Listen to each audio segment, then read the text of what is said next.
目前菲律宾东方的海面甲南海计共有2个低压系统正在形成。也毋过气象署是表示讲，本地伫菲律宾东方海面的热带系统可能袂阁继续发展咯。气象专家嘛指出讲，明仔载伫理想岛西边的外海有热带性低气压形成的可能，预估会往海南岛甲中国的广西移动，卖影响到台湾。拜4到拜6，咱台湾的雨水会增高。拜一上班日，各地是出日，普遍高温会当来到32度到34度，这份好天感受翕热。拜3进前，主要是典型的热浪天气为主，可能会有几道的短暂雨。不过要注意，目前菲律宾的东边海面甲南海分别有一个热带扰动在叫，后续会为台湾带来水汽。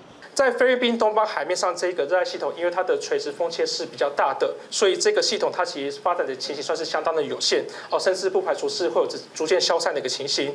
那反倒是在这个南海这个热带系统的话，不排除是会有再进一步增强的一个趋势。那大家上关心的，今年头一个风台蝴蝶当时西成，后壁的预测模式是愈来愈成。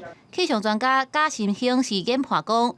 7到13，南海到菲律宾东边的外海，环境是对西成风台有利。7集伫理想岛西边的外海有热带性低气压形成的可能，按算会朝向海南岛甲中国广西的几率较悬。10号应该是伫理想岛西边这边往南海北部遮啦热带低气压发展的这个机会真悬。即摆看起来拢为这个海南岛以及中国广西这个方向伫走的机会较悬。当然咱嘛是爱继续来观察伊这后壁发展甲伊这变化。